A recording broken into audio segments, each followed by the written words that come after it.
Bismillahirrahmanirrahim. Assalamu alaikum. This video is made by Legal Concept, CSS, PMS and Law. ہمارے subject Islamic jurisprudence میں آج کا ہمارا topic ہے امام ابو حنیفہ۔ آج کے اس ٹاپک میں ہم پڑھیں گے کہ امام ابو حنیفہ کون تھے۔ اس کے ساتھ ساتھ ہم امام ابو حنیفہ کے لٹریری ورک کے اوپر بھی بات کریں گے۔ ابو حنیفہ جن کا پورا نام نعمان بن ثابت ہے، جنہیں لوگ امام ابو حنیفہ کے نام سے بھی جانتے ہیں۔ آپ اسلامک ورلڈ کے بہت بڑے اسکالر اور جورسٹ ہونے کے ساتھ ساتھ حنفی اسکول آف تھاٹ کے، حنفی اسکول آف فقہ کے بانی بھی ہیں۔ بہت سارے جورسٹ اور مجتہدین کے آپ لیڈر ہیں۔ آپ کو حافظ الحدیث کے نام سے بھی جانا جاتا ہے۔ آپ ایک اعلیٰ درجے کے مجتہد، محدث، معتبر، صاف گو، عقل مند اور نیک انسان تھے۔ امام ابو حنیفہ جو کہ تابعین میں سے تھے۔ تابعین کون ہوتا ہے؟ تابعین وہ شخص ہوتا ہے جس نے ایمان کی حالت میں صحابہ اکرام کی زیارت کی ہو۔ آپ نے صحابی انس بن مالک کی زیارت کی اور ان سے اور بہت سارے صحابہ سے احادیث روایت فرمائیں۔ بہت سارے محدثین، شافعی، حنفی، مالکی اور حنبلی اسکالرز آپ کے امام ہونے کی حیثیت اور آپ کی عقل مندی پر اتفاق کرتے ہیں۔ آپ نے بہت ساری تصانیف لکھیں، thousands of literary work آپ نے کمپائل کیا۔ آپ کو امام اعظم کے خطاب سے بلایا جاتا ہے، خطاب دیا گیا۔ تمام اماموں میں سے امام ابو حنیفہ وہ واحد امام تھے جنہیں امام الاعظم کے نام سے، یعنی کہ گریٹسٹ آف امامز کے خطاب سے نوازا گیا۔ امام ابو حنیفہ جو کہ 699 میں امیاد کے خلیفہ عبد الملک بن مروان کے دور میں عراق کے شہر کوفہ میں پیدا ہوئے۔ آپ کے والد تاجر تھے جو کابل، جو کہ آج دور حاضر میں افغانستان کا دارالحکومت ہے، وہاں سے لے کر پرشیا کے ایک علاقے خراسان تک تجارت کیا کرتے تھے۔ آپ کو ابو الحنیفہ العنباری کے نام سے بھی جانا جاتا ہے۔ انبار پرشیا کا ایک علاقہ ہے جسے پرشین زبان میں ایمپوریم یعنی کہ تجارت گاہ کہا جاتا ہے۔ انبار ایک علاقہ تھا جہاں بہت زیادہ تجارت ہوتی تھی، جو منڈی کا ایک بہت بڑا تجارت کا ایک بہت بڑا گڑھ تھا، اسے انبار کہا جاتا تھا۔ اس کی نسبت سے آپ کو ابو حنیفہ العنباری کے نام سے جانا جاتا تھا۔ دوسرے پرشین لوگوں کی طرح، ایرانین لوگوں کی طرح آپ کی زبان بھی پرشین یعنی کہ فارسی تھی۔ انبار آج عراق کے ملک کا بہت بڑا ملک عراق کا بہت بڑا صوبہ ہے، جس کا شہر رامادی آج پرانے انبار کی حیثیت رکھتا ہے۔ امام ابو حنیفہ نے اپنی ابتدائی تعلیم مدرسہ سے حاصل کی، جہاں انہوں نے قرآن اور حدیث کا علم حاصل کیا۔ اس کے بعد آپ نے اپنے والد کے شعبہ، والد کے بزنس، والد کی کاروبار یعنی تجارت میں حصہ لیا، اور وہاں انہوں نے اپنی اونیسٹی، اپنی ایمانداری اور انصاف سے اپنا مقام حاصل کیا۔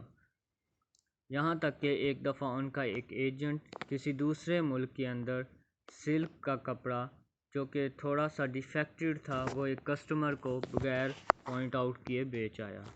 جب یہ بات امام ابو حنیفہ تک پہنچی تو انہیں بہت افسوس ہوا، اور اس کے ساتھ کیونکہ وہ اس شخص کو ڈھونڈ کے، اس کسٹمر کو ڈھونڈ کے اسے پیسے واپس نہیں کر سکتے تھے، اس وجہ سے انہوں نے اس سلک کے کپڑے سے آنے والی جتنی بھی آمدن تھی اسے غریبوں میں بانٹنے کا حکم صادر فرمایا۔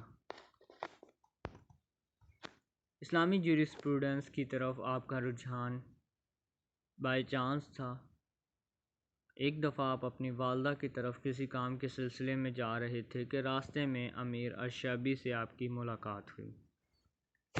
امیر ارشیبی جو کہ کوفہ کے جانے مانے اسکالر تھے، انہوں نے آپ سے مسٹیکنلی غلطی سے پوچھ لیا کہ تم کون سے جماعت میں پڑھتے ہو، جس پر امام ابو حنیفہ نے بتایا کہ وہ کسی بھی کلاس میں نہیں پڑھتے۔ شیبی جنہوں نے امام ابو حنیفہ کے اندر عقل مندی، ذہانت کے اثرات دیکھے تھے، انہوں نے انہیں نصیحت کی کہ تمہیں علم والوں کی مجلس میں ضرور بیٹھنا چاہیے۔ میں تمہارے اندر وہ گن دیکھ رہا ہوں، تمہیں عقل والوں کی، علم والوں کی مجلس میں ضرور بیٹھنا چاہیے۔ اس نصیحت نے امام ابو حنیفہ کے اوپر اتنا اثر ڈالا کہ آپ نے علم کی جستجو شروع کر دی۔ بہت ساری روایات کے مطابق منصور جو کہ عباسد خلیفہ تھا، اس نے امام ابو حنیفہ کو چیف جسٹس کا عہدہ آفر کیا، جسے آپ نے لینے سے انکار کر دیا، جس کے جواب میں امام ابو حنیفہ نے منصور کو عرض کیا کہ وہ خود کو اس قابل نہیں سمجھتے کہ وہ اس پوسٹ کے اوپر، اس عہدے کے اوپر تعینات ہوں۔ منصور جس کے اپنی وجوہات اور اپنے ذاتی مقاصد تھے، انہیں اس عہدے کو آفر کرنے کے پیچھے اس نے آپ کے اوپر جھوٹ بولنے کا الزام لگایا، جس پر امام ابو حنیفہ نے کہا کہ اگر تمہارے نزدیک میں جھوٹا ہوں تو میری بات صحیح ثابت ہو جاتی ہے۔ تم ایک ایسے شخص کو جو اس کے اوپر جھوٹ کا الزام ہے یا جو تمہارے نزدیک جھوٹا ہے، اسے تم چیف جسٹس یا چیف قاضی کی پوسٹ کیسے پرووائڈ کر سکتے ہو، آفر کر سکتے ہو؟ یہ بات سن کے جو منصور تھا وہ آگ بگولا ہو گیا اور اس نے اپنی انا میں آ کے امام ابو حنیفہ کو قید میں ڈال دیا۔ اس کے بعد امام ابو حنیفہ نے اپنی تمام تر زندگی قید میں گزاری، اور وہ لوگ جن تک آپ کی رسائی حاصل تھی انہیں علم مہیا کرتے رہے۔ 767 میں امام ابو حنیفہ نے قید میں ہی وفات پائی۔ امام ابو حنیفہ کے جنازے کے اندر کم و بیش 50,000 لوگ شامل تھے، اور آپ کا جنازہ 6 دفعہ پڑھایا گیا اس سے پہلے کہ آپ کو دفن کیا جاتا۔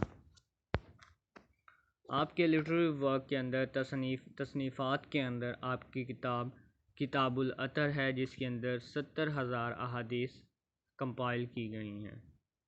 عالم و متعلم، فقہ الاکبر، جامع المسانید، کتاب الرد علی القادریہ، یہ تمام آپ کی تصانیف ہیں۔ امام ابو حنیفہ کے اسٹوڈنٹس میں قاری ابو یوسف، محمد ابن حسن، ظفر ابن حیل، حماد ابن ابو حنیفہ، ابو عصمت مغیرہ ابن مقسم، یونس ابن اسحاق، ابو بکر ابن عیاش، محمد ابن مبارک، علی ابن عاصم، جعفر ابن عوان، عبید اللہ ابن موسیٰ شامل ہیں۔ آپ کی کریکٹرسٹکس میں امپارشیلٹی، جیسا کہ آپ کسی کی فیور کو ایکسیپٹ نہیں کرتے تھے، سو آپ کبھی کسی کے ڈیپٹڈ یعنی مقروض نہیں ہوئے۔ ہیومینیٹیرین اور جنرosity آپ کی یہاں تک تھی کہ آپ جب ایک رستے سے گزر رہے تھے، اسی رستے سے ایک دوسرا شخص بھی گزر رہا تھا۔ جب اس نے دیکھا کہ امام ابو حنیفہ بھی اس رستے سے جا رہے ہیں تو اس نے اپنا رستہ تبدیل کر لیا۔ امام ابو حنیفہ نے جب اس سے اس کی وجہ پوچھی تو اس نے بتایا کہ وہ آپ کا 10,000 درہم کا مقروض ہے، جس کی شرمندگی میں اس نے اپنا رستہ تبدیل کر لیا۔ تو آپ نے اس کی اس بات سے، اس کی اس ہمبلنیس سے اتنے متاثر ہوئے کہ اسے 10,000 درہم معاف کر دیے۔ کائنڈ ہارٹڈ، آپ جب ایک مجلس میں بیٹھے ہوئے تھے تو آپ کو ایک ایسے شخص کے بارے میں اطلاع ہوئی جس کے اوپر چھت گر گئی تھی۔ آپ فوراً وہاں سے بیئر فوٹڈ یعنی ننگے پاؤں وہاں سے دوڑے اور اس شخص کی عیادت کو پہنچے، اور جب تک وہ ٹھیک نہیں ہو گیا آپ روزانہ اس کی تیمارداری کے لیے وہاں تشریف لے جاتے۔ اس میں کوئی شک نہیں کہ امام ابو حنیفہ ایک بہت بڑے اسکالر اور امام تھے جنہوں نے اسلامک ایجوکیشن کے اندر، اسلامک جیورسپروڈنس کے اندر بہت ساری سروسز، بہت ساری خدمات سر انجام دیں۔ آپ نے انفی اسکول آف تھاٹ اسٹیبلش کیا اور اس کے ساتھ بہت ساری تصانیف بھی آپ کی خدمات کا حصہ ہیں۔ اگر آپ امام ابو حنیفہ کے بارے میں مزید باتیں، مزید علم حاصل کرنا چاہتے ہیں تو biography and literary work of امام ابو حنیفہ کا مطالعہ کر سکتے ہیں۔ اس کے ساتھ ساتھ اسلامک جیورسپروڈنس بائی عبدالرحیم میں بھی امام ابو حنیفہ کے بارے میں بتایا گیا ہے۔ اگر آپ کو یہ ویڈیو پسند آئی ہو تو کائنڈلی سبسکرائب کر کے ویڈیو کو لائک ضرور کریے گا۔ انشاءاللہ ملتے ہیں نیکسٹ ویڈیو میں، تب تک کے لیے اللہ حافظ۔